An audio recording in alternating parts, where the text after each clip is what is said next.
He's probably the general of the Drake Defense Army or the Drake Glaze Army. He decided to go in on Sniperwolf for some reason. Now, this all started with Drake. Let's keep this in mind. Drake was on stream with Aiden Ross. He was probably, he was sipping a little bit like he does, enjoying himself gambling. We know Drake loves gambling.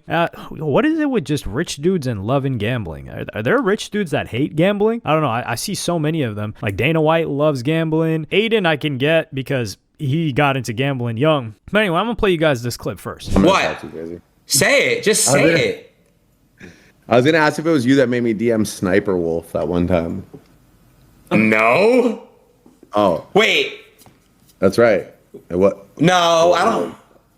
No, wait. I mean, maybe. I don't know. So what happened then? No, wait. I mean, maybe. I don't know. So what happened then? Yeah, did that go anywhere? She told me that she told me that she had a man, and then I was like, well. Wait, when? That's a lie. I was like, can we fight to the death?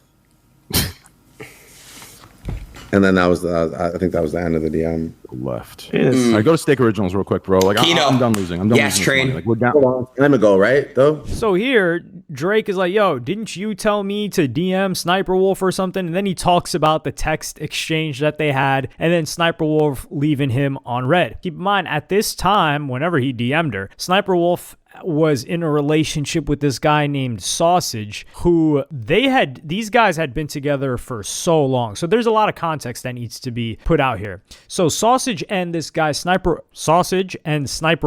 they met on this game MGO2, Metal Gear Online 2. That dude Sausage was really, really good at that game. It was a small game. And then Sniperwolf, she was one of the few girls in a game like that. You get a lot of attention. Anyway, they got cool. And then Sausage had some money and he invested in Sniperwolf. Like, they met, they linked up, he had her living with him, and he was supporting her. And what he did was he put her on as one of the first YouTubers that was a girl, that like a girl gamer genre on YouTube, like in the 2014 era around there, that was actually good. But the thing is, he let her play the game, or he let her be on screen and be the brand while he was playing the game and doing the gameplay. So, you got all these dudes, all these young guys, all these teens, pre-teens, they're like, man, dude, she's so good and she's so pretty and this and that. And they built an empire together. So they were together for a very, very, very, very long time after that as well, across multiple games, and then eventually she turned into a TikTok reactor. So Academics TV, she replies actually, Sniperwolf, the next day on her Instagram story, and she says, "Good morning, made headlines for leaving a rapper on red, LOL." And then Academics TV quotes this and says, "Overly washed, talentless 2015 YouTube reactor Sniperwolf speaks on airing Drake in the DMs." This is crazy. Now,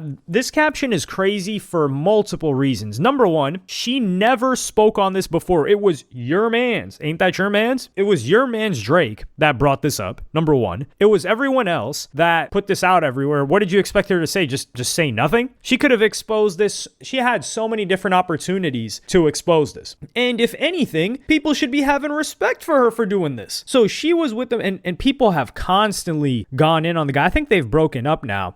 I'll show you one example. Like, there was this guy that quoted it and said she acting like Miss Untouchable when she let this dude clap. This dude was the one that she was in a relationship with for that long. So this is the problem that I have with guys. And I'm gonna need the girls that watch in the comments here today. I need you guys to show out, or I need you gals to show out. You've got like, what, 5%? It's under 10%, but you guys show out when I ask you to. Is this like a frustration you have? Because I'm looking at this like, yo, if she was with this dude and she loved this dude and she was staying loyal to this dude for this whole period of time, like what, 10 years, he helped put her on, he invested in her, and then they shared in the business for a very long time before eventually breaking up. If she left him to go kick it with Drake, then wouldn't everybody be calling her, oh man, she going, oh man, she a thought, man, he did all this for her and then she leaving him, X, Y, and Z. So if she does that, then she did something wrong, and that's what they would say. But in this scenario, she just says like, oh, I've got a man, and then Drake says, oh, well, can we fight to the death? It's like, how is she acting like Miss Untouchable? And shouldn't every girl that's with her man be Miss Untouchable to somebody else? So this is a crazy thing to me. And then they're like, oh, she let this dude clap. And this is where it gets gay. So if you as a man are saying that she's wrong for letting a dude that you deem unattractive, you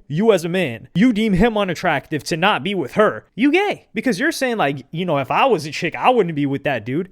You gay. That's all there is to it. And what's funny about this is that what does Sniperwolf have to gain from, like, let's just play this out, right? Like, let's say Sniperwolf did go to, I don't know, like, let's just play this out, right? Like, let's say Sniperwolf did go to, I don't know, like, let's say she gets cracked by Drake, right? What does she gain other than getting cracked by Drake? He's not going to be in a relationship with this chick. She doesn't need the money. This girl, you guys have no idea how filthy rich this girl is, which is funny too, because like Academics TV posted this. This girl is 10 times as rich as Academics himself, at least. Like I will say, I'll give you guys the information. Don't ask me how I know, but I can guarantee, right hand to God, 100%. I am sure of this. That girl, Sniper Wolf's channel, has made a minimum of $170 million. Yes, I'm saying that correctly. 179 figures, $1 million only from AdSense. So this is no sponsors. This is no whatever merch that she had. This is no G Fuel code. This is no Fortnite code. Maybe if she had that at that time. This is nothing. Just YouTube AdSense. That girl has made $170 million, at least as of 2023, I would say. So it's probably up since then. She hasn't been as active, but yeah, she's richer than damn near anybody in hip hop. Well, she's not richer than Drake, obviously, but anybody in hip hop media, anybody in media for the most part. Like, this girl is filthy rich. She doesn't have anything to gain from any of these people. And this guy was like her partner in the business too. And he helped start the business. And online. And the way she rode with them for a very long time. And you know, Sniper Wolf's history is to gain from any of these people. And this guy was like her partner in the business too. And he helped start the business. And she rode with them for a very long time. And you know, Sniper Wolf's history she's been, I wouldn't necessarily call it a mean girl, but she doesn't play around. Like, she pulled up on this one dude, I think a year or two ago, that caused her to get demonetized because of that controversy. But this girl is up over 9 figures, which is impressive, dog. Like, for that guy to invest in her, that's probably the best investment he made in his entire life. And she held him down for a very long time. I don't know why they ended up breaking up. Maybe it just, I guess they got too comfortable together. I really don't know. I would like to know the reason, because that's an odd breakup to have happen. But really, people should be respecting this story more than hating on her for not getting with Drake. And then Drake is the one that mentions it. She's not even the one that's airing it out. I think she handled this perfectly. I think her response was cool. There's probably been a ton of other people hitting her up as well, and she didn't really reply, or she didn't air anybody out. For the most part, she seems to just be minding her own, at least as of late. Now there was a lot of vicious attacks and back and forths when I think she felt like her position wasn't as solidified as it is now. And financially, like, that chick she's good for, she could have 20 kids and they'd all be eaten if they had 20 kids as well, with the amount of money that she's made in her career. So overall, I think the Drake fanboys, like, yo, y'all gotta ease up on the glazing on this type of stuff. Like, listen, I can kind of get when y'all are going in on other artists that are dissing Drake, or chicks that are trying to air out Drake, but you should point the finger at Drake, not her. That's just like, whoa, take it easy, man. Damn, I'm actually forgetting where that meme is from, the whoa, take it easy, man one. It's like I can see the outline of it in my head, but I don't know where it's from. It's frustrating me. I'm probably going to spend the next 25 minutes looking that up. Or actually like 10 minutes. Actually, no, we got AI now. It'll probably take me like 2 minutes. So that's what I'm going to do for the next 2 minutes for anybody that cared. But the video's over. Like, subscribe, and hit the notification bell if you... I mean, I heard stories about, about Drake. I guess hitting up other creators, or hitting up other artists, maybe. That's interesting though. And I used to watch Sniper Wolf. Me and my siblings used to watch Sniper Wolf. Back in 2015. I never knew she was in a relationship though. That's one thing I didn't know about. But I think her boyfriend was the reason that he made an investment for her, and then to at least have a channel. That's crazy though. That's crazy.